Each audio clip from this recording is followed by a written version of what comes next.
Hello there, I'm Gloria Makarenko. Well, summer might be officially over, but a new season of film and fun is just beginning. This is Our Vancouver.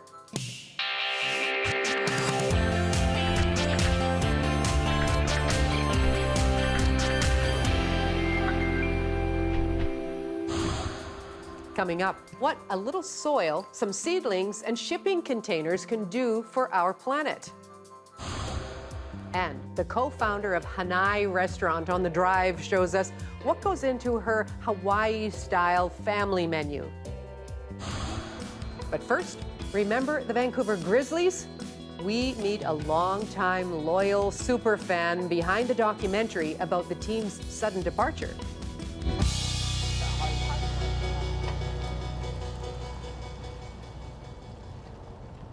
It's been 2 decades since the Grizzlies were torn away from Vancouver, and to this day, I still don't know why.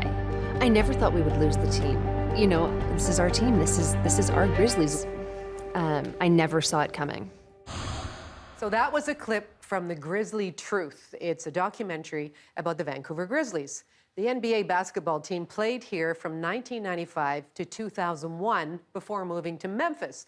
So the doc's world premiere is Saturday, October 1st, right here at the Vancouver International Film Festival. And Kat, Jamie is the writer and director of the Grizzlie Truth. Thank you so much for coming in, Kat. Thank you for having me. Okay, 20 years have passed and we're still mourning. We're still mourning the Grizzlies. So why did you decide now was a good time to put together this documentary? I've always wanted to tell this story. A few years ago, I made a film called Finding Big Country. And even when I was making that film, this was the ultimate goal, to tell the full-length story of the Grizzlies in a feature-length film. And so yeah, this is like a decade's worth of dreaming. Okay, you mentioned Finding Big Country. Big Country has to fit into this conversation somewhere because he absolutely stood out as a player. What was it about him? He was our franchise player, you know, the biggest guy on the court. He had such a cool nickname. I think many of us kids just kind of gravitated towards him. And Bryant is one of the many players that, you know, I chat with and I speak to and who shares their story with me about their time here in Vancouver with the Grizzlies. Okay, what about that time? Why is this sort of stuck with you? I think, I know the Grizzlies, you know, weren't the best team, but I was 6 years old when the Grizzlies came to town, 12 when they left, and I just remember having so much fun at games. I think I was at that perfect age, you know, kids see the world in a different lens, and I think the Grizzlies were just here at the perfect time for me. The games, the word I used to describe them, they were just so magical, you know, and I didn't care if we won or lost, and to be frank, like, I didn't know we were that bad. So, you know, the Grizzlies inspired me as many other young athletes, young Vancouverites, and I felt like they need their due and their time to shine, and so that's what this film is, to honor them. The city loved them. And yeah. You're right. I mean, I went to many Grizzlies games and it was great entertainment value, not just what was happening on the court, but all around. It was just a show from start to finish and it had so much energy. And there we were all left thinking, wait a second, you're leaving? What's going on? And so you explore sort of the Grizzlies leaving phenomenon here. And there were a lot of different, you know, ideas about why that happened. A lot of fans attacking the general manager, Stu Jackson, too. So tell us more about that. There's a lot of anger, frustration, bitterness, resentment. All these feelings still exist for Vancouver Grizzly fans. And so that's when why I knew this was a great story to tackle and to tell, because when there's that many emotions, you know that there's something, you know, that hasn't been fully explored or fully understood. And so, yeah, Stu Jackson is one of the individuals who I, you know, set on a journey to try to track down.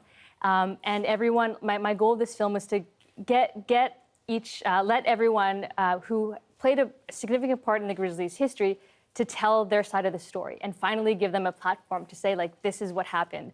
And again, to give Vancouver fans a better understanding and also to give Vancouver fans closure. Well, sure. So you managed to track down Stu Jackson, but why is it that fans were saying it's all on him? I think it's just, there's a lot that happened within those 6 years, and we just haven't had a chance to explore or talk about there's so many things that happened within the 6 years, and there's a lot of finger pointing. You know, Bryant, you know, Reeves got a lot of that blame as well, and that, you know, I hope with Finding Big Country we kind of got to clear the air there.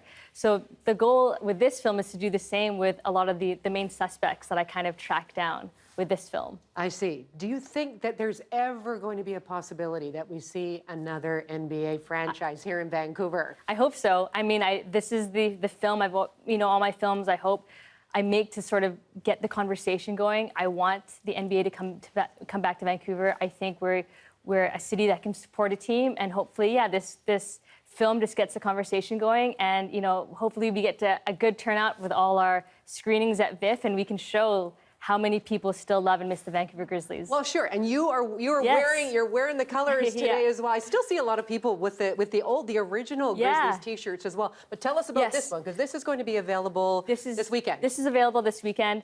I'm doing a collaboration with the Fu Hong Curios gift shop down in Chinatown. At the Chinatown Storytelling Center. Exactly. We're dropping these tees. This is a limited edition color in teal. So I will be there this weekend selling this as well as the Grizzlie Truth merchandise. So, you know, if you want an outfit, if you're thinking what to wear for the premiere, come on down, get some gear, and you'll be ready to go. I love that. Now, before we let you go, you have a little bit of a secret Yes. to share Yes. with us today? So really big news. The premiere is going to be an amazing event. It's going to be a Vancouver Grizzlies reunion. We have players coming to town, so players who we haven't seen in over like a decade. 2 decades maybe. Tony Massenberg, George Lynch, Antonio Harvey are all coming to the premiere. We have another special guest that I have to keep my lips sealed about right now. The Grizz Extreme Dance Team will be there. The Super Grizz will be there. There's going to be red carpet. There's going to be basketball activities outside the Queen Elizabeth Theatre after the screening. You don't want to miss what's happening on October 1st. We're literally going to be bringing back the Grizzlies.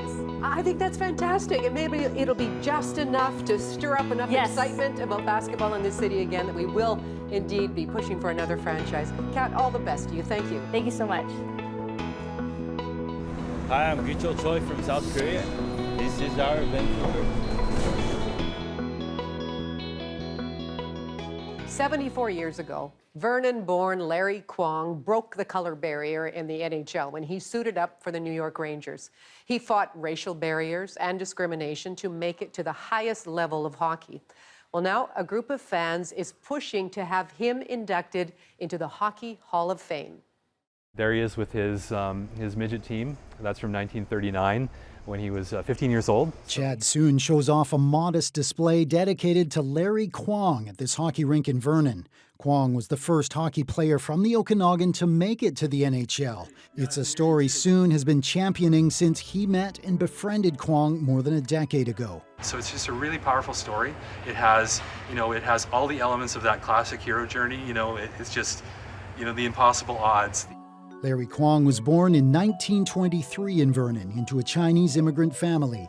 His parents ran a dry goods store. And like many boys, Kwong played hockey and dreamed of making it to the NHL. Fast and tenacious, he was a talented center, leading his minor hockey team to a provincial title. He was a sniper. He was a brilliant passer. He was, he would set up behind the net like Gretzky would 30 years later and make extraordinary passes. Kwong's play caught the eye of a scout for the New York Rangers, and in 1948, as the leading scorer of his minor league team, Kwong was called up to the NHL. End of the second, Montreal 8, New York 2. Kwong sat on the bench until late in the third period when his coach put him out for one shift. But with that 60 seconds, he became the first non-white player to skate in the NHL. Kwong's NHL career was short-lived, however, as the Rangers sent him back to the minors shortly after the game. Larry left the team knowing that that the league just wasn't ready for him, for a player that looked like him. It was, hockey had long been known as a white man's game, and Larry just didn't fit the image of that. Now, Soon is part of a push to have Kwong inducted into the 2023 class of the Hockey Hall of Fame as a builder for breaking racial barriers and also growing hockey in Europe, where Kwong coached and played for more than a decade. Kwong died in 2018 in Calgary when he was 94, little recognized for his achievement. Larry's story needs to be amplified, and rightfully so. He deserves to be in the Hockey Hall of Fame. We're also going to do some turning today. Moisine Hisham works with immigrant children, giving them opportunities to play hockey. He says having role models like Kwong recognize that the highest levels is important to diversify the sport and make hockey something all Canadian kids can see themselves playing. We want them to understand that there are people that look like them that did play the game at the highest levels. Soon and Hisham hope the timing is right for this bid to the Hockey Hall of Fame, as next year marks 75 years since Larry Kwong made hockey history. Keep smiling. Brady Strachan, CBC News, Vernon.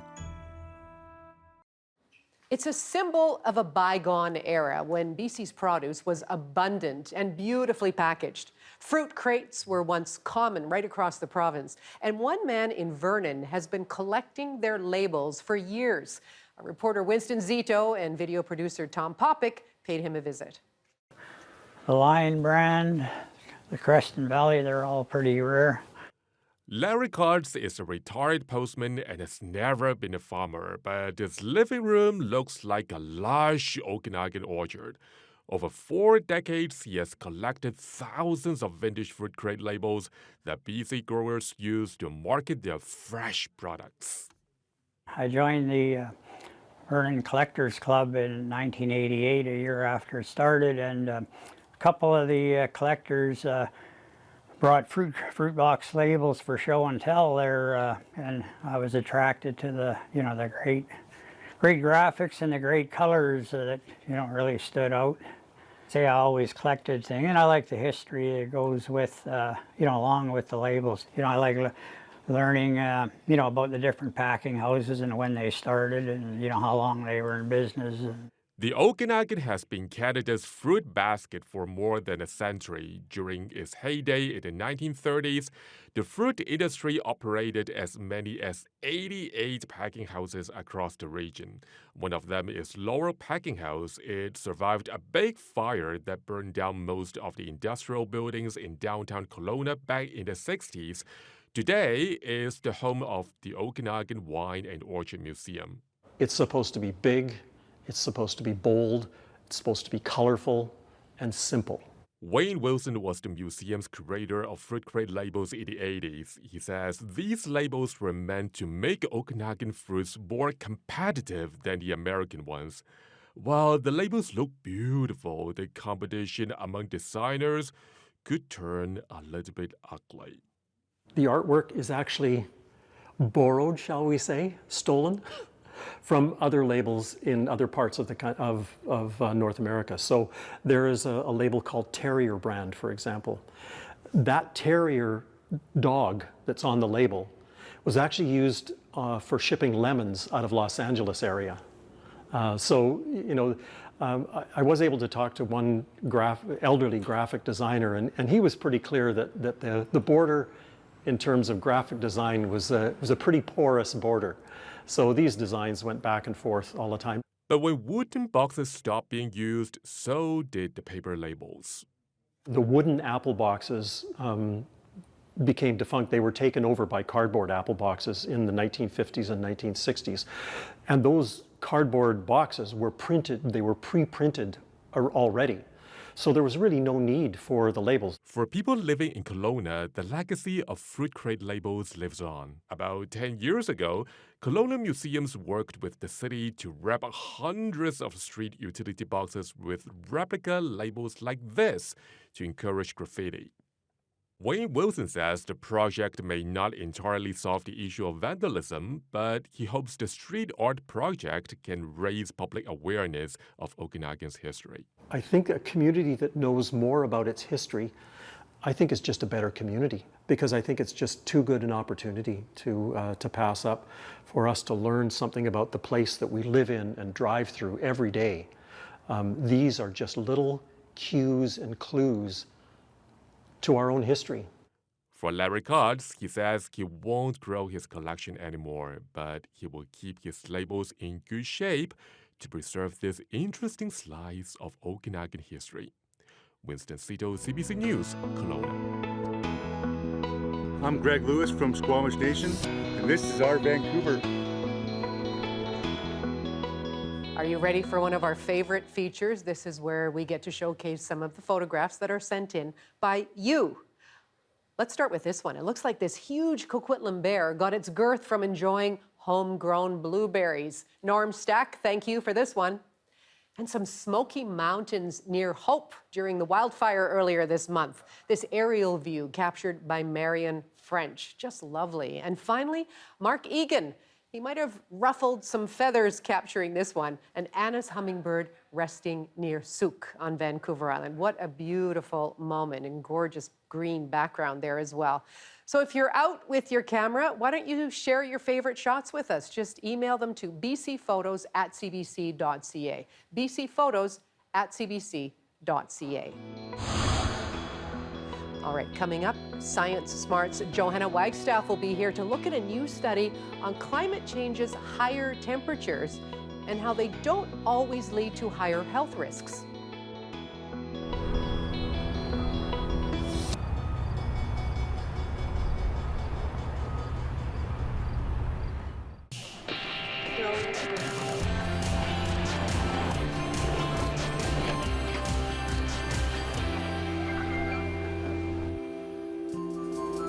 When I give a city forecast of 35 degrees Celsius, do you think everyone in your city will feel that 35 degrees?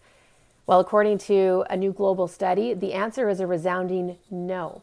This study took the latest state-of-art research from 15 different authors around the world in various subfields connected to heat to try and get a sense of heat impacts and what we can do moving forward in a world of increased global warming and urbanization.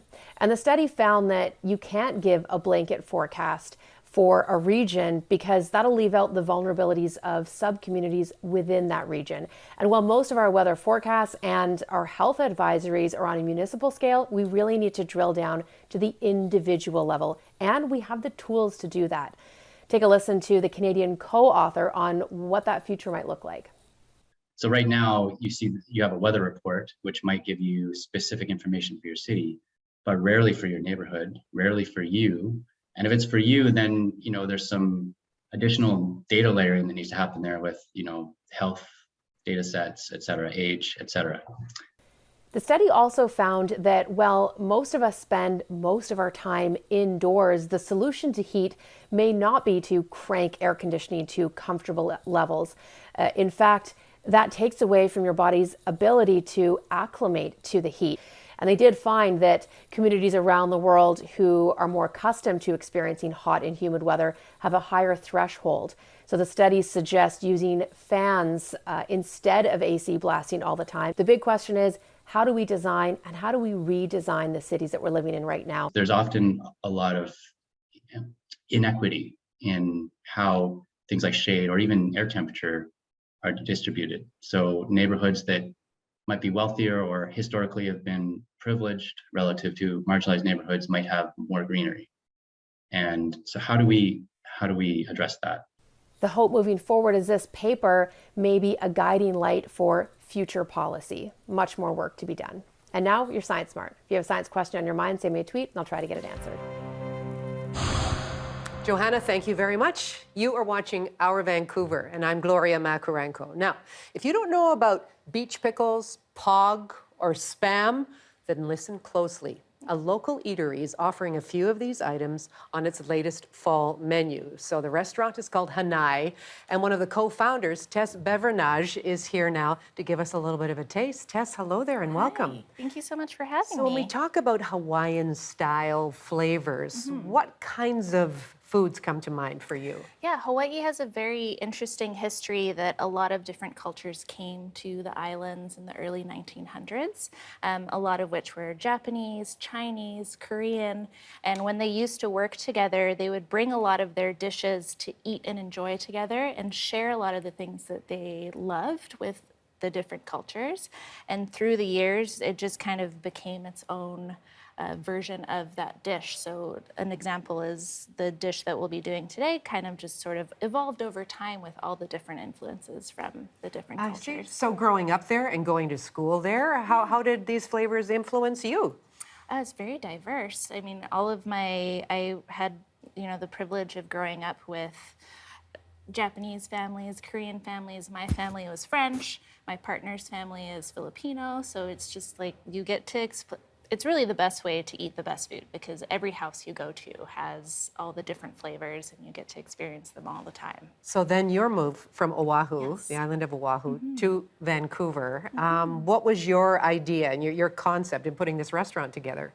Well, we actually started out of a commissary, and we did that for a few years. And then we had the pleasure of becoming good friends with Miki and Steven, who own Dachi and Elephant. And they approached us to open a restaurant. It wasn't necessarily in our plans, but it felt so serendipitous and right that we just took that leap, and now here we are. We have our little brick and mortar. I love it. I just there's some really beautiful things that you've laid out here in front of us.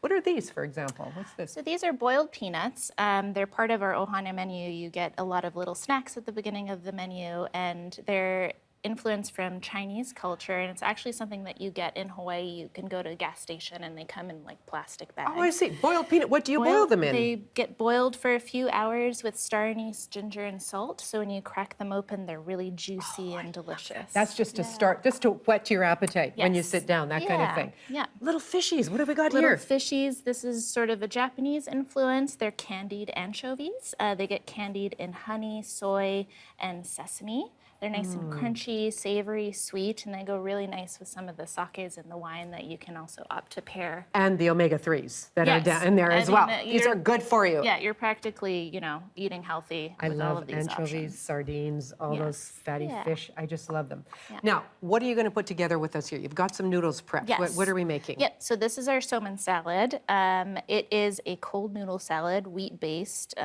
Japanese-influenced salad. One of my personal favorite. You can find it pretty much everywhere in Hawaii, even in high schools, and it was something that they would only have a certain amount of portions each week. And that's probably the only time I would run for something, is I would run to the cafeteria to get one of the portions that they would make for the lunch. So refreshing and really lovely and fresh. Okay, so what kind of noodle do you use here? It's somen. So that's the somen it's a salad. wheat-based noodle, and it's a cold-based noodle salad. So these are all of the toppings that you put on them.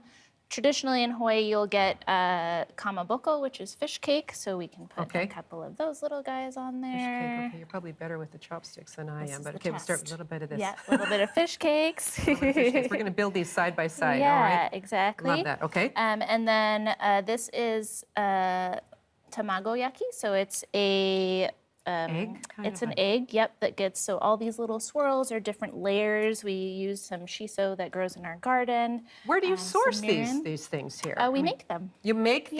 Yeah, okay. They get made fresh every day. The fish cake too? Like the fish cake, no. The fish cake comes from Kim's Mart. Shout out to Kim's Mart. It's great. Yes, great okay. place. Ideal. Yeah. What else? This is getting fun. And then we can go ahead and grab some of this purple cabbage. Isn't that beautiful? Look at the color combination. Look, you brought in flowers. Yeah. Now doesn't that just make you think of Hawaii right there? Yeah, Beautiful. We're lucky enough to have a little garden outside of our restaurant, so we grow some nasturtiums, lots of fresh herbs, and how are you being received on the drive? Oh, it's so lovely. Yeah. It's such a family vibe on the drive, and we have some great regulars that were at the restaurant that was prior to there that are coming and supporting us, and they show up and we talk about their families and how their kids are doing, and it just feels like we're building this little family of our own. And we are building something incredible here. So grab a couple cucumbers. Little cucumbers. I love these little baby cucumbers, and I love this colorful combination here because now what have you also got under here? These are so basil leaves? These are actually holy basil leaves. We work with a lovely guy named Noon who's bought this plant for us. Actually, it's like, if you can smell, the holy basil has like a very like lemony, intense, beautiful. I love basil. Yeah, I'm gonna have you it. can eat it. Yeah, I'll do that right now. And it's a little bit different than normal basil. It's like It's a very soft. Actually, I'm getting the lemon, but I'm getting a nice little soft finish on that as well. Yeah. So we can actually take a little bit of green onion as well. This is just an easy thing, and this would be something you could even prepare for your child to take for lunch, Oh, right? absolutely. Just have this all, and they could eat this. Something. Yeah, you can wrap it up like you can prepare it, wrap it up overnight, and then have it the next day. Radish. A little bit of radish. So all of the colors, I know. I'm trying to sort them out here so you can see a little bit of variety around there as well. Very inspired by the colors of Hawaii. Love it. Yeah, and then we have a little bit of Spam as well. Okay, what's with the Spam? What's with the Spam? There's got to be some history of Spam now. There is definitely a strong history and love of Spam in Hawaii. It's part of the culture. Okay. Yep. You'll see it in Spam musubis, and it actually comes from during the time that the Japanese were interned in America. In Hawaii, they didn't have enough room to do that, so they put sanctions on what they were able to eat, and they turned to Spam from the army, and that's where the Spam musubi is.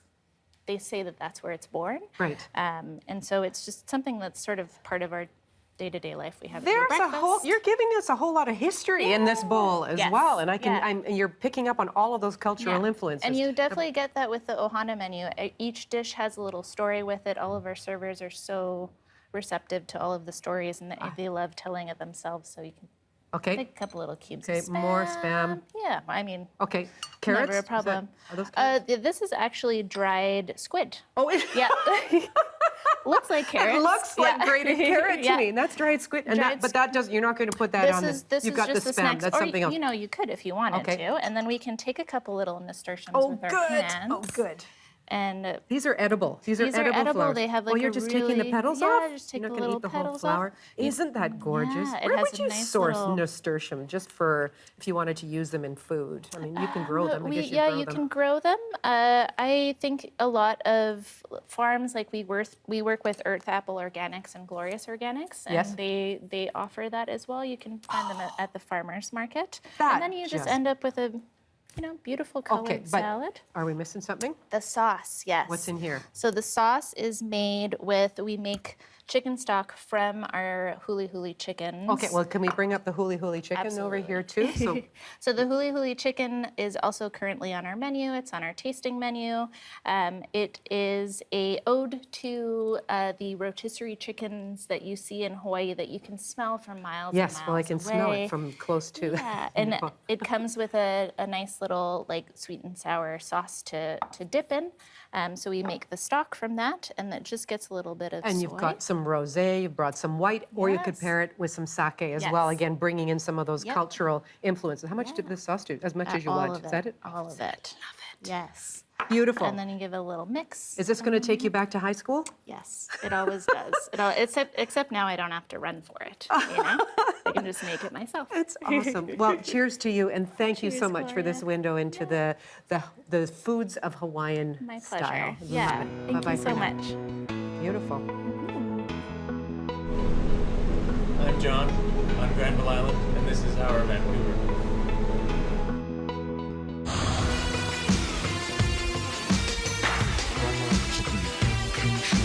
If you'd like to go and see some live music, Juno Award-winning alt-rock band from Toronto, the Mono Whales, they're going to play the Biltmore Cabaret September 29th.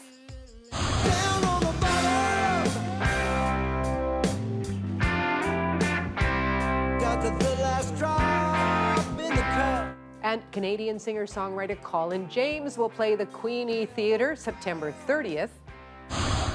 Hey, I'm Grant Lawrence from CBC Music with some exciting developments in this year's Canadian Music Class Challenge. That's when we challenge music teachers to learn a song from our list and send us a video of their class performing the song for great prizes. And this update comes courtesy of a brand new show from CBC Kids. Check it out. Jeremy. Jazzy. How do you feel? I'm feeling ecstatic, fantastic, for real. Turn your feeling into song, a song into a story in creation station, our music laboratory. Tunebug here is the band DJ. We got the beat and something to say. Stu, the studio rat, seems quiet, but his magical hip pack is full of surprises. Jeremy and Jazzy, Tunebug and Stu. Jeremy and Jazzy, we make a story song with you. Yes, that's a bit of the opening theme to the new CBC Kids show, Jeremy and Jazzy, an animated television, music, and multi-platform show all about how feelings become songs, songs become stories, and how music and friendship creates joy. The series brings to life children's music written by 3-time Juno-nominated Ottawa singer Jeremy Fisher, who is also known for many other great songs in his past, like this one. I've done too much damage, got nothing left to fear. Myself a broken bandage, love is a scar that never heals. Why you wanna save me? Lord, my soul is shaking. Why you wanna save me? Lord, my soul is taken. That is the always creative Jeremy Fisher, going back to 2007 on that video for his song Scar That Never Heals. Skip ahead to 2022. Jeremy has the same hair, and an animated version of Jeremy Fisher is the new star of the CBC Kids show, Jeremy and Jazzy. And they are inviting music teachers and students from across Canada to learn and perform this song for the 2022 Canadian Music Class Challenge. Love is a sprinkler in the sun. It'll keep you cool with everyone. Love is a language that you learn, so you can talk without using words. I'll make you a paper heart just for being who you are. Friendship is a work of art. I'm gonna make you a paper heart. Oh, that's beautiful. From the brand new CBC Kids show, Jeremy and Jazzy, that's their original song, Paper Heart, which they have put up for offer on this year's song list for our Canadian Music Class Challenge. And this year, all performances of Paper Heart will be entered into a draw to receive a pretty great prize, a virtual live performance from Jeremy Fisher himself, direct to your classroom. Check out more on the Canadian Music Class Challenge and register your music class now at cbc.ca/musicclass. And be sure to add Paper Heart by Jeremy and Jazzy to your kids' music playlist now. I'm Grant Lawrence. I'll check in with you again soon. Coming up, a local activist shows us how a shoe hanger, some soil, and a couple of seedlings can help you live healthier.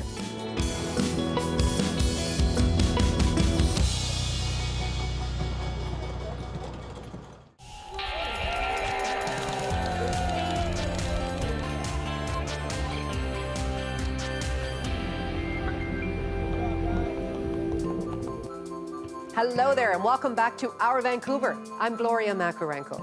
Now, BC's agricultural footprint is getting smaller. A local agri-tech company says it can grow a field worth of vegetables within a space the size of a shipping container. Yeah, local filmmaker Jamila Pomeroy takes us inside. What if I told you there were new and innovative ways for us to get accessibly priced local produce into urban spaces? Imagine this field is full of vegetables. Now, what if I told you you could grow the same amount of food in a shipping container? I'm here at Cubic Farms to learn more about innovative farming systems. So tell me a little bit about Cubic Farms. What is Cubic Farms? So Cubic Farms is an ag tech company, and we develop commercial scale automated indoor growing systems that let you grow commercial scale amounts of both food for people and actually feed for livestock locally, anywhere on Earth, 12 months a year, and using very little water, very little energy, and very little labor. What you see here might look like a container, but it's really a stainless steel grow room, and we build the machine into the outside walls. So why don't I take you through and show you how each component comes together to form a very efficient system. So let me first show you our irrigation system that we call our fertigator. Come on in. So we've developed this system so you can deliver the right amount of water and nutrients to each individual crop, so you can really dial in the precise amount of water and nutrients. For example, water usage. To grow, for example, a head of lettuce in one of our machines, it would use about 2 bottles of water compared to, say, 40 bottles of water grown in a conventional farm. And then of course we're in a clean environment, we don't have any pests, we simply don't need pesticides and herbicides. So this is the propagator. So for 2 to 3 weeks we'll germinate, and then you'll have in 2 to 3 weeks a seedling that's then ready to transplant into a cultivator, which I'll show you in a second. So first of all, you can see that you get incredibly high germination rates. Almost every seed successfully grows. One of these propagation machines will actually germinate 2.5 to 3 million seedlings per year in one machine. So let me take you to the next step of the process. Here you see, as we've transplanted them from the propagator into the cultivator, you're now giving them a lot more room to grow and get much larger. This actually lets you see how we get that one row of light at the top and hundreds of trays of plants that sort of move throughout and all come to the front. So this machine's ready for harvest. These plants are now full size. Farmers need to be able to diversify. Climate change is affecting what they can grow, where they can grow, and how reliable that grow is. They're not just losing crops, they're often losing plants. Between the heat dome that we had last year and then a few months later the floods, it's decimating farms. So this kind of technology lets you continue to grow despite those changes. But then we've also got to be able to grow what we eat where we live from a food security standpoint. And then of course we're already using all of the world's freshwater and agricultural land right now. Yeah. And climate change is only causing those, both water and land to be even under more pressure. So a system like this, where you're 52 times more efficient, it really checks off all the boxes for the farmer, for the food security issue, and for the environment. This is a handful of some of the crops that our customers can grow. So first of all, why don't we look at some of the lettuces? So we've got a wide variety of lettuces here. One that's really popular is butter lettuce. We've all grown up eating a lettuce that's usually been left in the field too long.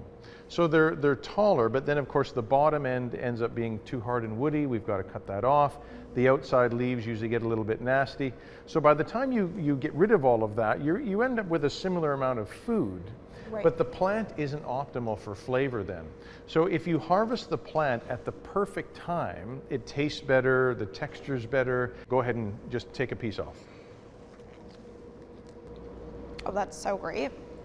It's really good.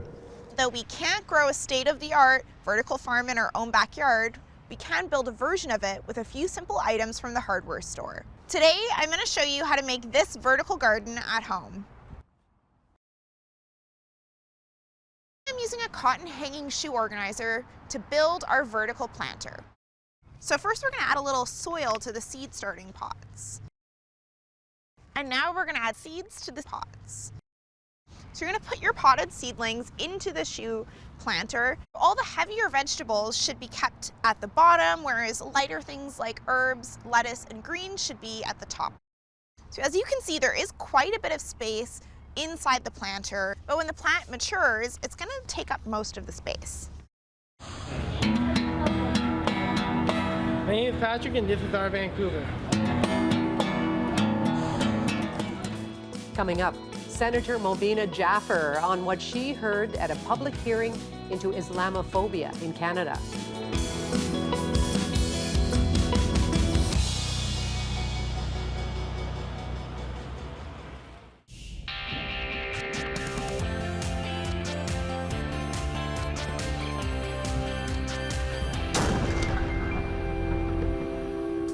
Hi, and welcome back to Our Vancouver. I'm Gloria Makarenko. The Senate's Human Rights Committee has been hearing from Canadians as part of a study on Islamophobia. Mobina Jaffer became a senator following the 9/11 attacks, and she represented British Columbia at the public hearings. I had a chance to speak with her on CBC's afternoon radio show On the Coast. There is increasing harassment, assaults committed on the Muslim community across the country. And so the committee felt it was time we went out and heard from the people who are affected, from experts. My concern is that just recommendations is not going to cut it anymore. People are tired of that. So I believe our committee will have to be more creative and find creative ways to convince the government to do more. And for me, the first thing that they can do is advertising. on especially bystander. It's really interesting because I am on the defense committee, and we're trying to impress on the army for a bystander to help and to report sexual assault, sexual harassment, and the same kind of thing now here.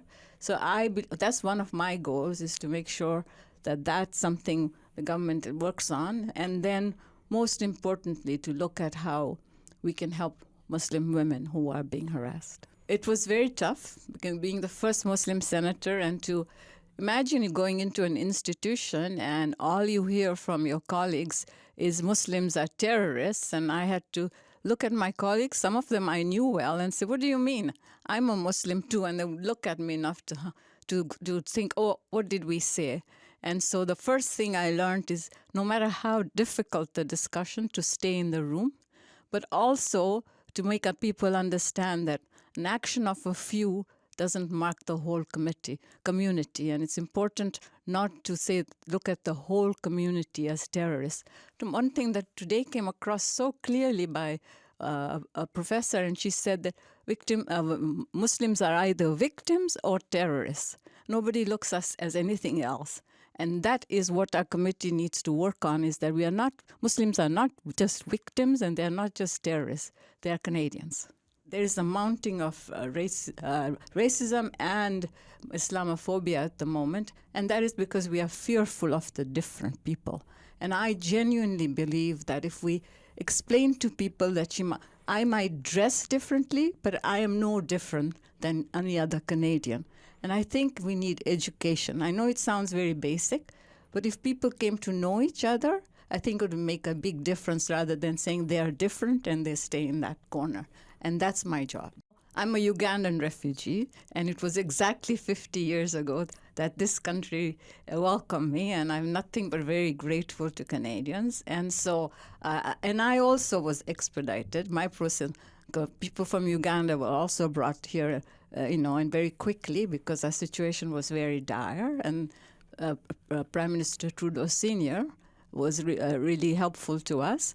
So I know what that's like, and I understand the challenge of Ukrainian refugees, but I'm also working a lot with Afghani women, and I wish their process would also get expedited.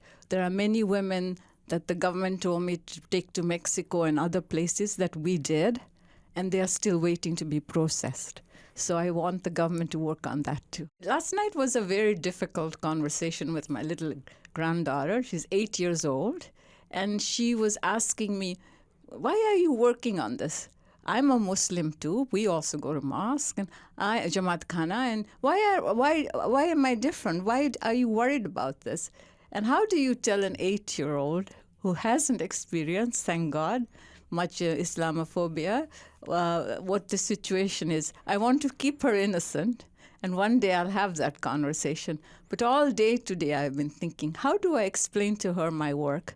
But my grandchildren very much know my work on other things, because I talk to them a lot. They talk to me. They come to Ottawa, and so they are very involved in my life, and that's the best part of my life. When we bring you stories here at CBC Vancouver, we have award-winning photographers out capturing the images that say so much. Still images, they add context, they bring a lot more to the understanding of an event or an issue. So here are some of the latest from what happened this past week. And that's all for Our Vancouver for this week. I hope you can join me weekday afternoons on CBC Radio 1 for On the Coast. For now, bye-bye.